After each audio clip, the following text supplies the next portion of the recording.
وزیر اعظم شہباز شریف سے بجٹ 2025 کی منظوری کے بعد اراکین پارلیمنٹ نے ملاقات کی۔ وزیر اعظم نے عوام دوست بجٹ کی تیاری پر معاشی ٹیم اور اتحادی جماعتوں کا شکریہ ادا کیا۔ انہوں نے کہا کہ تمام جماعتوں کے اتحاد سے پاکستان کی معاشی ترقی یقینی بنے گی۔ بھارتی جارحیت کے خلاف پاکستان کی فتح سے عالمی سطح پر ملک کا وقار بلند ہوا۔ وزیر اعظم نے کہا کہ بلاول بھٹو کی قیادت میں سفارتی وفد نے بھارتی عزائم کو دنیا کے سامنے بے نقاب کیا۔ اوورسیز پاکستانیوں نے بھرپور پذیرائی کی۔ ایران پر اسرائیلی جارحیت کے دوران پاکستان نے ایرانی عوام کے ساتھ مکمل یکجہتی کا اظہار کیا اور صدر مسعود پزشکیان سے مسلسل رابطے میں رہا۔ بالائی علاقوں میں موسلادھار بارشوں کے بعد دریائے سوات میں سیلابی ریلے سے بڑا سانحہ، 7 افراد جاں بحق جبکہ 6 کی تلاش جاری ہے۔ ریسکیو 1122 کے 120 اہلکار آپریشن میں مصروف ہیں۔ سیلابی ریلے میں بہنے والے 16 افراد میں سے 10 کا تعلق ایک ہی خاندان سے ہے، جن میں بچے اور خواتین شامل ہیں۔ عوام کو ہدایت کی گئی ہے کہ ندی نالوں اور نشیبی علاقوں سے دور رہیں۔ دریائے سوات میں پانی کا بہاؤ 77,782 کیوسک تک پہنچنے پر 4 سدہ میں سیلاب الرٹ جاری کر دیا گیا ہے۔ وزیر اعظم اور صدر نے جاں بحق افراد پر افسوس کا اظہار کرتے ہوئے ریسکیو اداروں کو فوری اقدامات کی ہدایت دی ہے، جبکہ لوئر دیر میں بھی 5 افراد کے پھنسنے پر ریسکیو آپریشن جاری ہے۔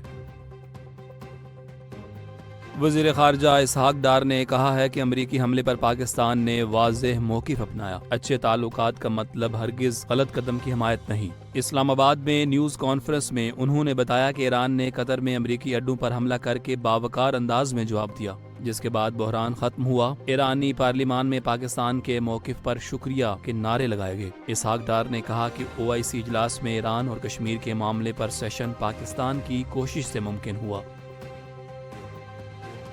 خیبر پختونخوا کے ضلع ٹانک سے رواں سال کا 13واں پولیو کیس رپورٹ، متاثرہ بچی کی عمر 18 ماہ بتائی گئی ہے۔ نیشنل ایمرجنسی آپریشن سینٹر کے مطابق ملک میں پولیو کیسز کی مجموعی تعداد 13 ہو چکی ہے۔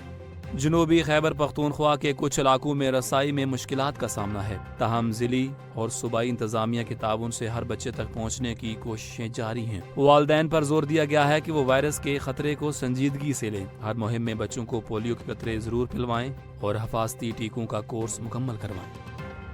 وفاقی وزیر اقتصادی امور راحت چیمہ نے امریکی دورے میں عالمی بینک قیادت سے ملاقات میں کہا کہ عالمی بینک پاکستان کا سب سے بڑا ترقیاتی شراکت دار ہے، جس نے سماجی اور اقتصادی ترقی میں کلیدی کردار ادا کیا۔ انہوں نے عالمی بینک کو سیلاب اور کورونا کے دوران امداد کو سراہا اور کنٹری پارٹنرشپ فریم ورک پر عمل درآمد کے لیے پاکستان کے عزم کا اعادہ کیا۔ راحت چیمہ نے کہا کہ پاکستان عالمی بینک کے تعاون سے CPF کے نفاذ کے لیے ایک فریم ورک تشکیل دے رہا ہے۔ انہوں نے پاکستان کی مشرق وسطی اور شمالی افریقہ ریجن میں منتقلی کو علم و روابط کے لیے مثبت قدم قرار دیا۔ ملاقات میں ریکوٹک منصوبے اور $400 ملین کی رسک فیسلٹی پر بھی گفتگو ہوئی۔ عالمی بینک نے راحت چیمہ کی قیادت کو سراہتے ہوئے مکمل تعاون کی یقین دہانی کرائی۔ چین نے امریکہ کے ساتھ تجارتی معاہدے کی تصدیق کر دی ہے۔ چینی وزارت تجارت کے ترجمان کے مطابق اس معاہدے کے تحت امریکہ تجارت پر عائد پابندیاں ختم کرے گا اور امید ظاہر کی کہ دونوں ممالک ایک دوسرے کے قریب آئیں گے۔ اس سے قبل امریکی صدر نے وائٹ ہاؤس میں تقریب سے خطاب کرتے ہوئے کہا کہ چین کے ساتھ شاندار معاہدے طے پا گئے ہیں، تب بھارت سے بھی بڑا تجارتی معاہدہ کیا جائے گا، جس کے تحت بھارت میں امریکی مصنوعات کے لیے دروازے کھلیں گے۔ یورپ اور مشرق وسطی میں حالات کشیدہ۔ ایران کے رہبر اعلیٰ آیت اللہ خامنائی اسرائیل کے ساتھ جنگ بندی کے بعد پہلی بار منظر عام پر آ گئے۔ انہوں نے اسرائیل کے خلاف فتح کا دعویٰ کرتے ہوئے کہا کہ ایرانی حملوں سے اسرائیلی دفاعی نظام تباہ ہو گیا۔ امریکی صدر کی جانب سے ایرانی جوہری تنصیبات پر حملوں کا دعویٰ در حقیقت ایک ناکام کوشش ہے۔ خامنائی نے کہا کہ قطر میں امریکی فوجی اڈوں کو نشانہ بنایا گیا اور خطے میں موجود تمام امریکی اڈے ہماری دسترس میں ہیں۔ انہوں نے خبردار کیا کہ مستقبل میں اگر ایران پر حملہ کیا گیا تو سخت جواب دیا جائے گا اور جارح کو بھاری قیمت چکانا ہوگی۔ ایرانی میزائل حملوں میں اسرائیل تباہی کے دہانے پر پہنچا۔ ایرانی کمانڈرز اور سائنسدانوں کو خراج عقیدت بھی پیش کیا گیا۔